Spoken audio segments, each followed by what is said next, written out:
Bem-vindo ao quadro Você Sabia? Sempre trazendo uma curiosidade da Bíblia Sagrada. E no episódio de hoje abordaremos o texto de Gênesis 11, versículos 1 a 4 que diz: E era toda a terra de uma mesma língua e de uma mesma fala. E aconteceu que, partindo eles do Oriente, acharam um vale na terra de Sinar, e habitaram ali. E disseram uns aos outros: Eia, façamos tijolos e queimemo-los bem. E foi-lhes o tijolo por pedra, e o betume por cal. E disseram: Eia, edifiquemos nós uma cidade e uma torre cujo cume toque nos céus, e façamo-nos um nome, para que não sejamos espalhados sobre a face de toda a terra. E responderemos: Qual era a real intenção ao construir a Torre de Babel? Bom, todo mundo conhece a história da Torre de Babel, né? Aquela imagem de um projeto, assim, monumental que acaba em um caos completo. Exato, é um clássico. Mas as fontes que a gente tem, Gênesis e outros textos, mostram que a história é bem mais complexa. A gente sempre foca no que eles construíram. Mas a questão é por quê? Isso, qual a motivação real por trás de tudo? E aí entra a figura do Nimrod, que é central nisso tudo. Para a gente entender o porquê, precisa dar um passo atrás. O cenário é o mundo logo depois do dilúvio. Certo. Os descendentes do Noé, eles estão todos ali na planície de Sinar. E eles recebem uma ordem divina bem clara.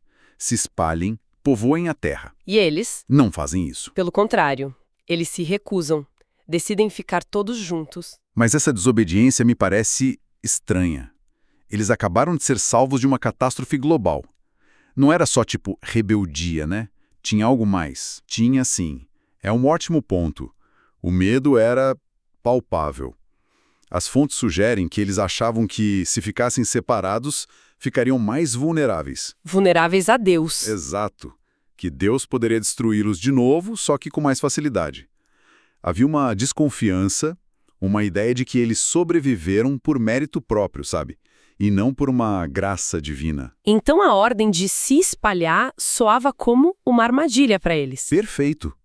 E esse ambiente de medo e desconfiança é o palco ideal para um líder como Nimrod. Alguém que promete segurança no meio do caos. Justamente. Ele era neto de Cã, um dos filhos de Noé, descrito como valente e corajoso. Só que ele usou essa força para outra coisa. Para quê? Para canalizar o sentimento do povo.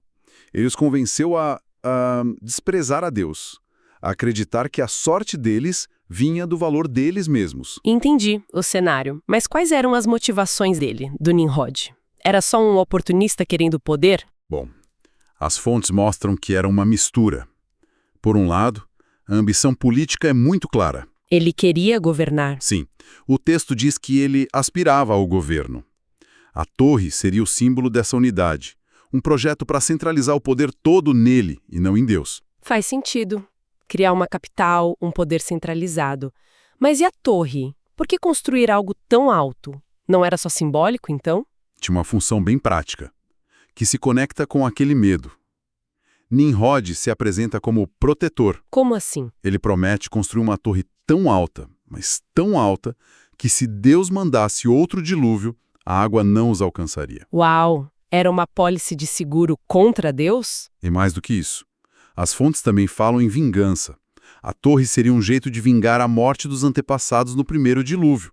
É uma mistura de política, medo e um certo revanchismo. E o povo abraçou a ideia? Totalmente.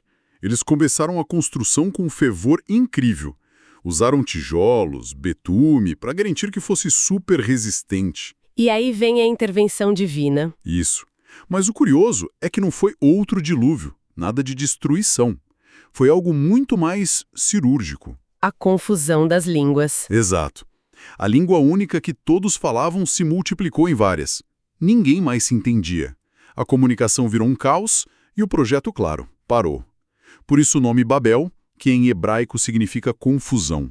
E essa história foi tão marcante que a gente vê ecos dela em outras culturas, né? Você tinha mencionado a Síbila e Éstil. Sim, e isso mostra o impacto.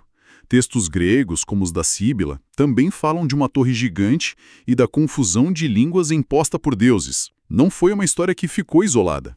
Então, resumindo a análise, a Torre de Babel não foi só uma obra. Longe disso. Foi, na verdade, um projeto político de centralização de poder. Um ato de autossuficiência contra o divino. e uma fortaleza construída em cima do medo de uma nova catástrofe. A ambição de um líder. Encontrou o eco perfeito na desobediência e no trauma de um povo. Exatamente.